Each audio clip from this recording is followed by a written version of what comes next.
하나님의 말씀은 로마서 12장 9절입니다. 로마서 12장 9절, 신약성경 257면 로마서 12장 9절부터 18절까지 봉독해 올리겠습니다. 사랑에는 거짓이 없나니 악을 미워하고 선에 속하라. 형제를 사랑하여 서로 우애하고 존경하기를 서로 먼저 하며 부지런하여 게으르지 말고 열심을 품고 주를 섬기라. 소망 중에 즐거워하며 환난 중에 참으며 기도에 항상 힘쓰며 성도들의 쓸 것을 공급하며 손대접하기를 힘쓰라. 너희를 박해하는 자를 축복하라. 축복하고 저주하지 말라. 즐거워하는 자들과 함께 즐거워하고 우는 자들과 함께 울라. 서로 마음을 같이하며 높은 데 마음을 두지 말고 도리어 낮은 데 처하며 스스로 지혜 있는 채 하지 말라. 아무에게도 악을 악으로 갚지 말고 모든 사람 앞에서 선한 일을 도모하라. 할 수 있거든 너희로서는 모든 사람과 더불어 화목하라. 아멘. 순우리말에 한숨이라는 용어가 있는데 국어사전을 보면 근심이나 서름이 있을 때 또는 긴장하였다가 안도할 때 길게 몰아서 내쉬는 쉼이라고 되어 있습니다. 그러니까 한 맺힌 숨이 아니라 도리어 클 한자, 대 한자를 써서 크게 쉬는 것을 한숨이라고 할 수 있습니다. 그런데 대부분 부정적인 의미로 사용하죠. 첫째, 한숨 쉬면 땅 꺼진다 하는 말을 어렸을 때 들어보셨을 거예요. 왜 땅이 꺼진다고 했을까요? 한숨을 불길과 침체의 신호로 봤기 때문입니다. 둘째로, 한숨이 길면 수명도 준다는 말이 있었는데 고민과 번뇌는 건강을 깎아먹는다는 속신 때문입니다. 셋째는, 한숨은 귀신을 불러온다는 말이 있는데 부정적인 감정은 더 큰 불행을 끌어오고 감정이 운세에 영향을 준다고 믿는 것 때문이죠. 넷째로, 한숨은 복나갈 소리다. 가정의 정서적 기운을 중시한 전통 가치 때문에 그렇습니다. 다섯 번째, 한숨 100번에 머리 셋이 휘어진다는 우리나라 속담이 있는데 걱정과 스트레스가 많으면 늙는다는 의미로 받아들이기 때문입니다. 그런데 말입니다, 제가 옛날에 유도를 했다 그랬죠. 유도에서 첫 번째 기술이 업어치기입니다. 그래서 업어치기를 잘하는 사람이 인생도 잘 삽니다. 그런데 말입니다, 현대의학에서는 뭐라고 얘기를 할까요? 대한결핵협회 안내문을 보면 한숨은 폐 기능을 유지하고 허파과리가 쭈그러드는 것을 막아주므로 깊고 천천히 숨 들이쉬기 연습을 하루에 여러 차례 반복하라고 권장을 합니다.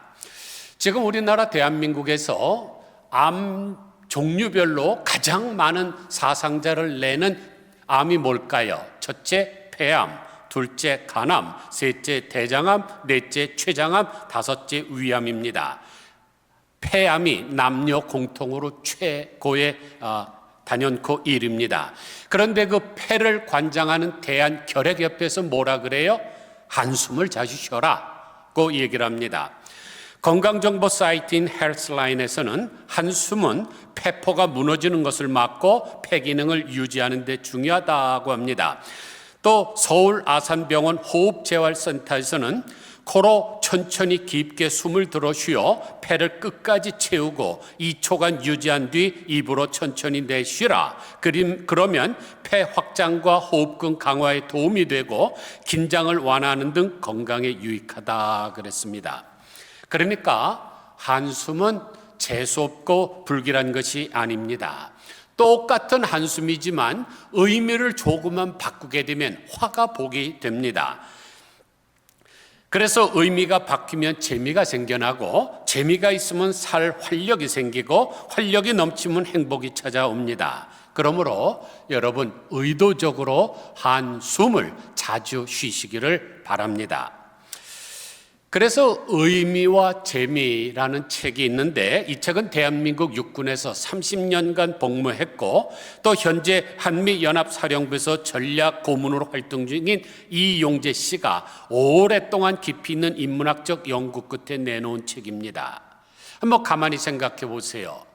30년간 군대에서 전략을 연구하고 지금은 한미사령부에서 그것을 연구합니다.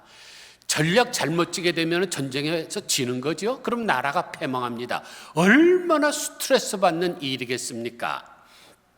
고난도의 사역입니다. 그래서 이런 것은 월급 많이 줘도 하려고 하는 사람이 없는 거죠. 여러분들은 노벨 문학상에 빛내는 알베르 까무가 쓴 시지프의 친화라는 책을 아실 것입니다. 이 시지프가 힘들게 바위를 밀어서 산 꼭대기에 올라가면 또 그냥 굴러 떨어집니다. 왜 그런 저주를 받았을까요?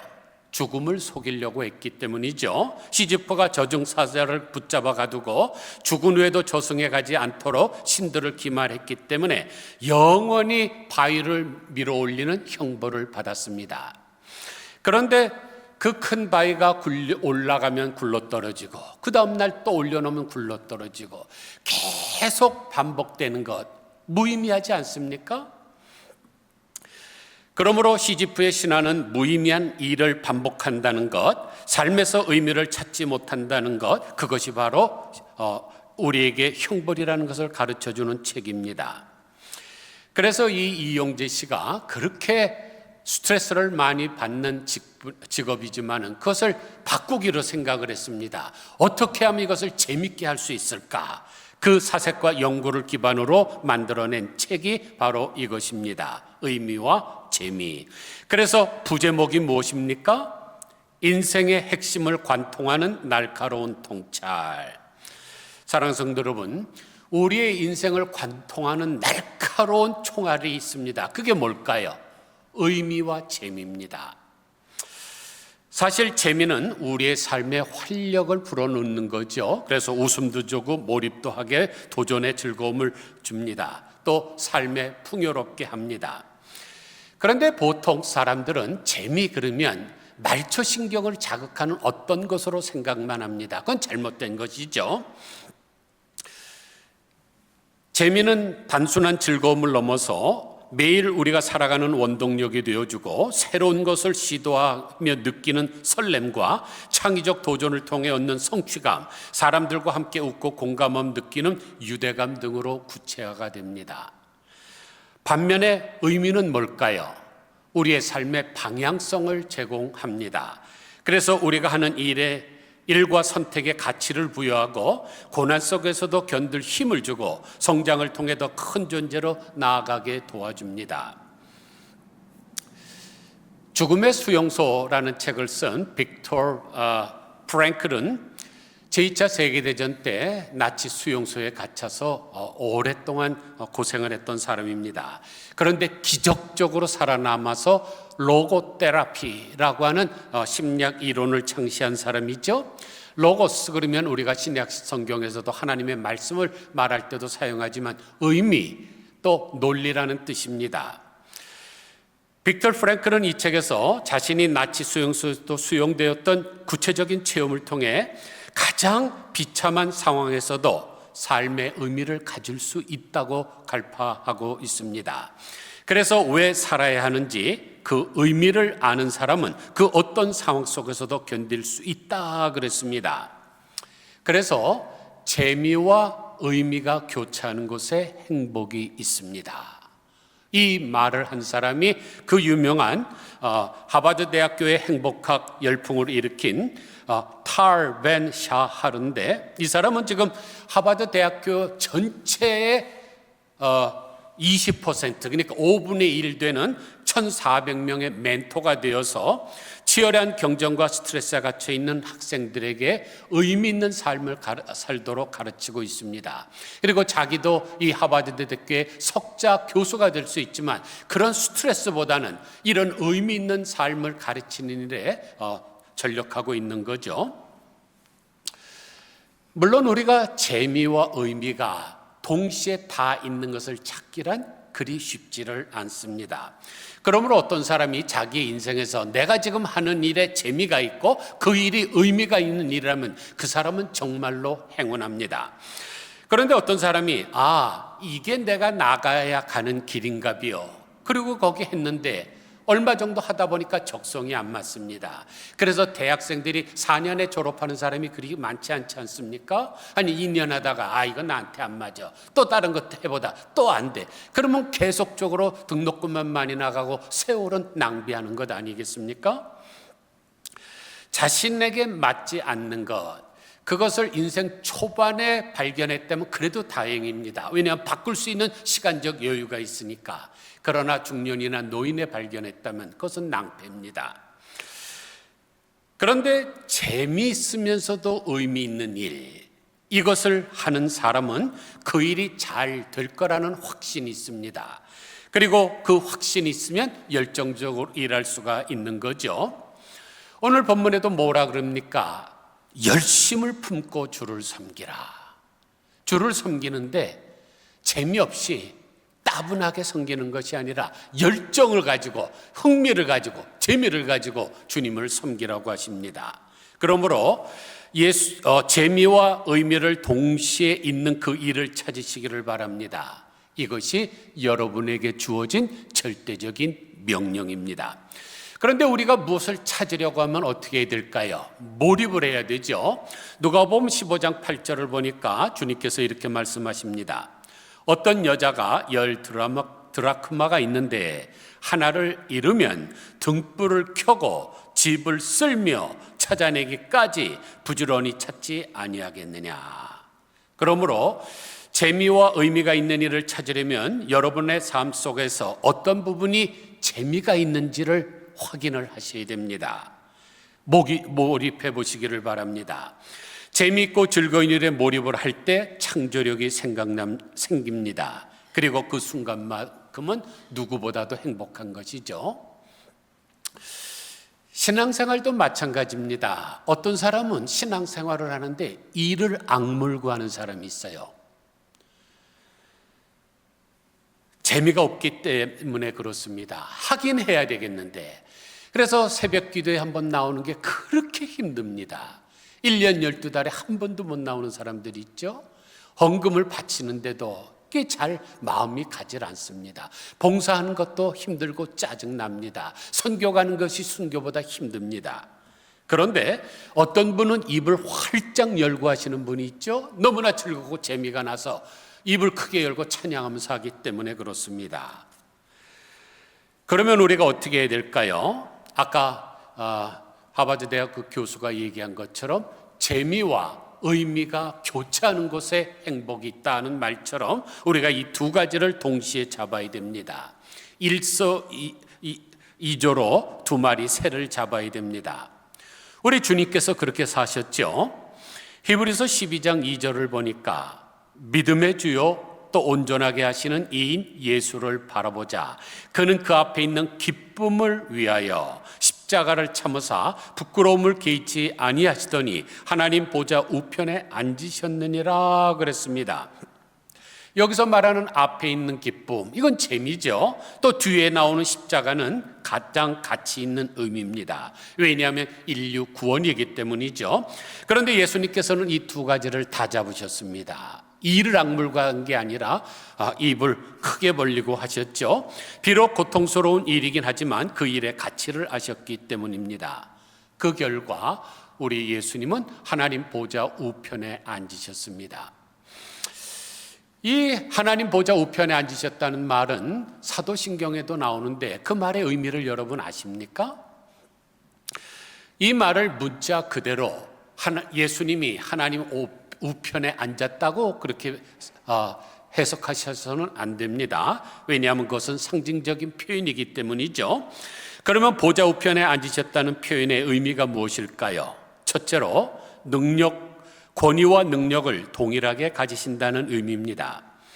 에베소서 1장 20절을 보니까 하나님의 능력이 그리스도 안에서 역사하사 죽은 자들 가운데서 다시 살리시고 하늘에서 자기의 오른편에 앉히사 모든 통치와 권세와 능력과 주권과 이 세상뿐 아니라 오는 세상에 일컫는 모든 이름 위에 뛰어나게 하시고 또 만물을 그의 발 아래 복종하게 하시고 그를 만물 위의 교회로의 머리로 삼으셨느니라.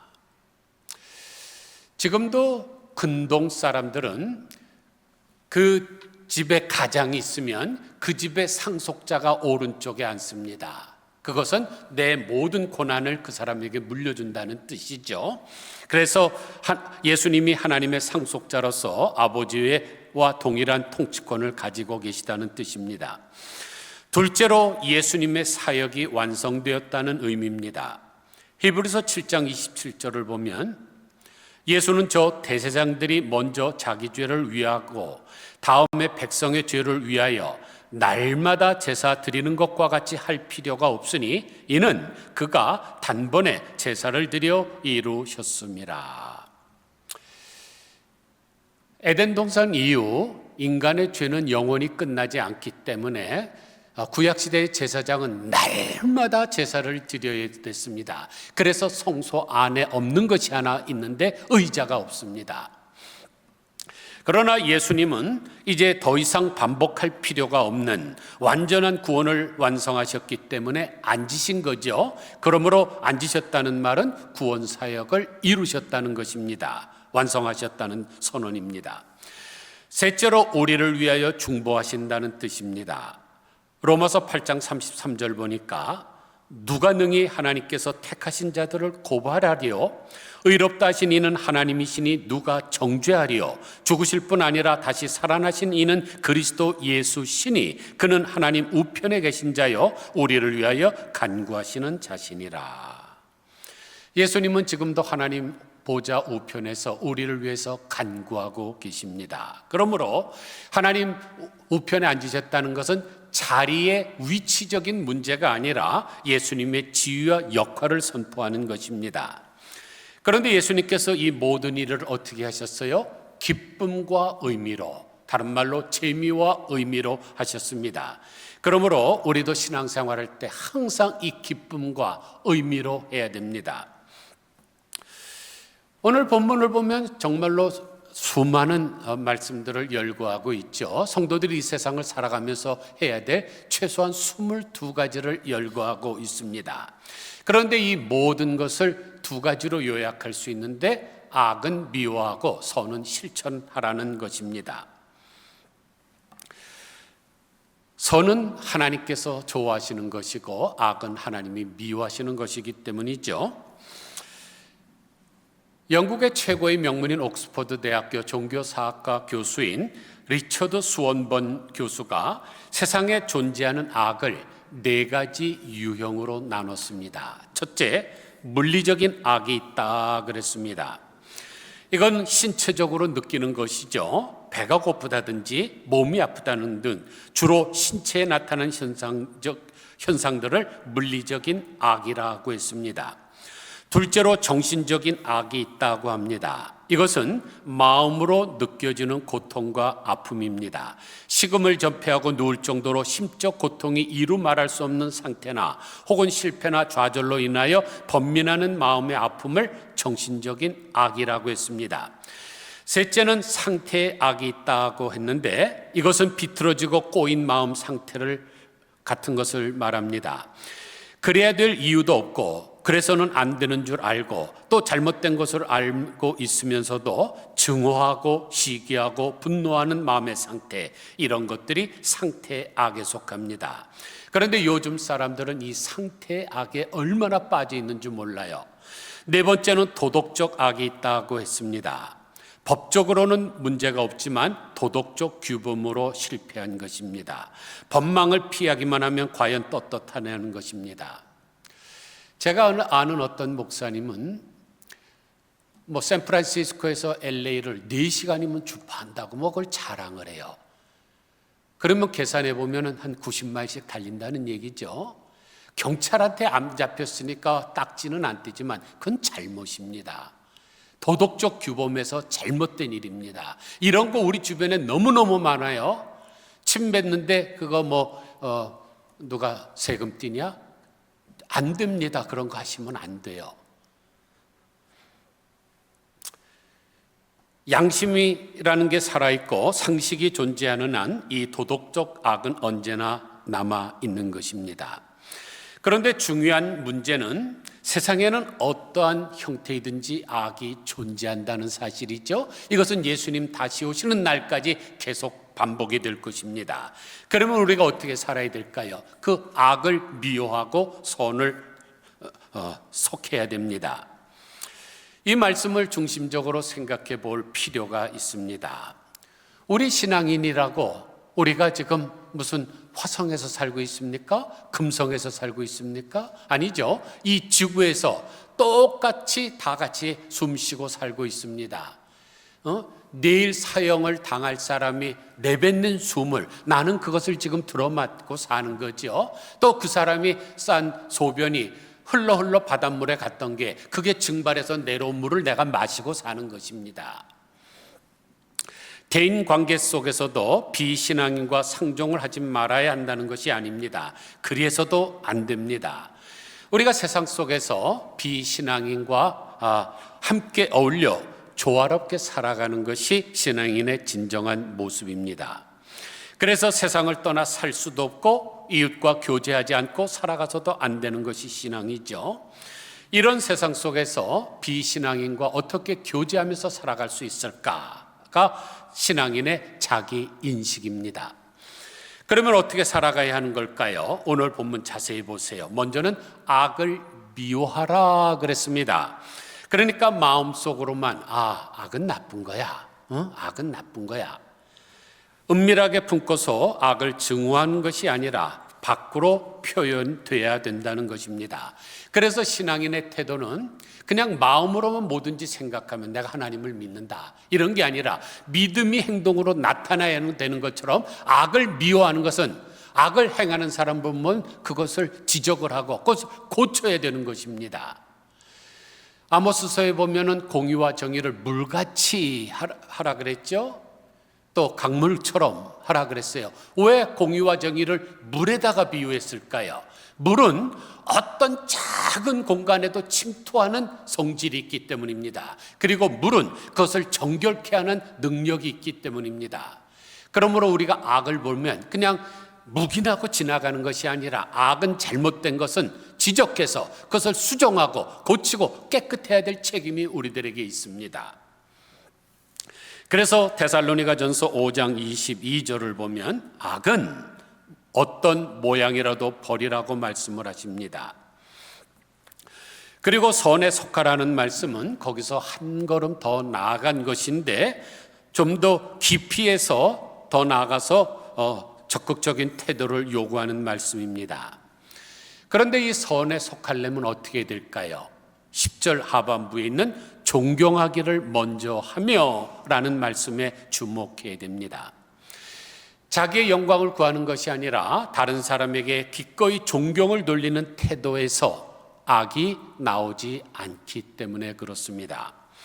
자기의 영광만을 위하는 마음에서 암처럼 악이 생성되고 악이 성장하고 악이 열매를 맺는 것입니다. 그러므로 사람이 선하게 살려면 평소 생활 속에서 다른 사람에게 존경하는 마음을 가져야 됩니다. 남을 나보다 높게 여기는 마음, 이런 마음을 가지면 악이 나오지 않습니다. 그런데 어떤 사람은 그 말투나 행동에 있어서 다른 사람에게 배려나 관심이 전혀 없죠. 시쳇말로 정말로 꼴보기 싫은 사람이 주변에 있습니다. 그런 사람을 어떻게 대해야 될까요? 영어 격언에 잘 사는 것이 최고의 복수다라는 말이 있습니다. The best revenge is living well. 예를 들어서 우리가 학창 시절에 어떤 놈이 갑질을 하는 게 있죠. 일진들 그냥 분리를 해갖고 막 애들을 괴롭히고 때리고 이러는 놈. 그때는 힘이 없어서 대항하지 못했지만 내가 공부를 열심히 해서 돈을 많이 벌고 사회에서 높은 자리에 올라가면 나중에 그놈이 존경하게 되지 않습니까? 이게 제일의 복수라고 영어권에서는 얘기를 합니다. 물론 같이 싸우거나 어떤 꾀를 써서 상대방을 괴롭히는 것보다는 훨씬 더 높은 차원의 복수이긴 하지만은 우리 기독교인들은 거기에서 한 걸음 더 나아가야 됩니다. 17절 보니까 아무에게도 악을 악으로 갚지 말고 모든 사람 앞에서 선한 일을 도모하라고 하셨기 때문입니다. 상대방이 나에게 결안을 던질라 그럴 때 나도 똑같이 결안을 던지면 서로 맞고 치고 결안 진흙탕이 되고 맙니다. 그런데 상대방이 결안을 던질 때 그걸 받아치지 말고 아주 충격을 많이 완화할 수 있는 스펀지로 탁 받아들이면 어떻게 될까요? 딱 공짜의 결안이 생깁니다. 이게 이기는 거죠. 그냥 나 하나 던지고 너 하나 던지고 서로 이렇게 하면은 그건 무승부입니다. 이기는 게 없죠. 우리는 세상을 이겨야 되죠. 구약 성경에서 지혜서라고 불리우는 전도서는 매우 충격적입니다. 왜냐하면 시작하자마자 1장 2절에서 전도자가 이르되 헛되고 헛되며 헛되고 헛되니 모든 것이 헛되도다. 해 아래서 수고하는 모든 수고가 사람에게 무엇이 유익한가 라고 하기 때문입니다. 고대 히브리어에서는 똑같은 단어를 두 번 사용하는 것이 최상급입니다. 그래서 기도할 때도 우리가 은혜 위에 은혜 이렇게 표현하죠. 그래서 왕 중에 왕 그러면 가장 위대한 왕이라는 뜻입니다. 아가서를 히브리어로 쉬루 하슈림이라고 하는데 노래 중에 노래라는 뜻이지만 그것은 가장 아름다운 최고의 노래라는 뜻입니다. 이런 문화 속에서 5번이나 헛되다 헛되다 헛되다 헛되다 헛되다 라고 반복했다는 것은 인생에 다른 가능성이 전혀 없는 완벽하게 헛되다는 충격적인 선언입니다. 그런데 그 전도서를 누가 썼습니까? 전무후무한 지혜를 가졌다 그러고 천명의 처첩을 거느리고 떵떵거리고 살던 사람이죠. 성경은 그 솔로몬의 재정 규모를 다음과 같이 묘사합니다. 해마다 금 666달란트가 세금으로 들어왔다. 한 달란트는 약 34kg이니까 22,600kg의 금입니다. 현 시세로 하면 한 30억 달러가 매년 들어오는 거죠. 큰 금방패가 20개가 있었고 작은 금방패가 300개가 있었다 그럽니다. 여러분 방패가 요만합니까? 사람을 가리려고 하는 게 이게 다 금으로 된 게 500개나 있었어요. 또 왕자는 상화로 만들었고 금으로 입혔다 그랬습니다. 그리고 은은 너무너무 많아서 돌같이 흔했다 그럽니다. 그래서 전도서 2장 10절은 당시 솔로몬 왕의 삶을 생생히 보여주는데 무엇이든지 내 눈이 원하는 것을 내가 금하지 아니하며 무엇이든지 내 마음이 즐거워하는 것을 내가 막지 아니하였으니 이런 모든 것을 다 누리고 난 다음에 내린 결론이 뭡니까? 내 손으로 한 모든 일과 내가 수고한 모든 것이 다 헛되어 바람을 잡는 것이며 해 아래서 무익한 것이로다 그랬습니다. 왜 그랬을까요? 의미를 발견하지 못했기 때문이죠. 그래서 전도서 마지막 결론이 어떻게 끝나던가요? 전도서 12장 13절 보니까 일의 결국을 다 들었으니 하나님을 경외하고 그의 명령들을 지킬지어다. 이것이 모든 사람의 본분이니라. 하나님은 모든 행위와 모든 은밀한 일을 선악간에 심판하시리라. 이것은 피할 수 없는 허무감을 지닌 피조물인 인간이 그 한계를 극복하기 위해서는 반드시 하나님과 연결되어야 한다는 것입니다. 이를 바탕으로 솔로몬 왕은 전도서 3장 12절에서 구체적인 삶의 방법을 제시하는데 사람들이 사는 동안에 기뻐하며 선을 행하는 것보다 더 나은 것이 없는 줄 내가 알았고 사람마다 먹고 마시는 것과 수고함으로 낙을 누리는 그것이 하나님의 선물인 줄을 또한 알았도다 그랬습니다. 그래서 20세기 최고의 복음주의 신학자인 J.I. 패커가 전도서는 인생을 즐기는 법을 가르쳐준다 그랬습니다. 여러분 전도서는 절대로 허물을 가리키는 책이 아닙니다. 첫 번째는 재미만 추구했지만 의미를 몰랐었는데 이제 의미를 알고 나니까 인생이 이렇게 즐겁다는 것이죠. 사랑하는 성도 여러분, 재미와 의미를 동시에 잡으기를 바랍니다. 어린아이들이 길거리에서 다마치기 하고 딱지치기 하는 것은 재미뿐입니다. 거기엔 의미가 없습니다. 지금 어른들이 하는 일들도 한번 가만히 생각해 보세요. 여기에 의미가 있는가? 그저 말초신경을 자극하는 재미를 쫓아 희낙낙하는 사람들이 우리 주변에 너무나 많습니다.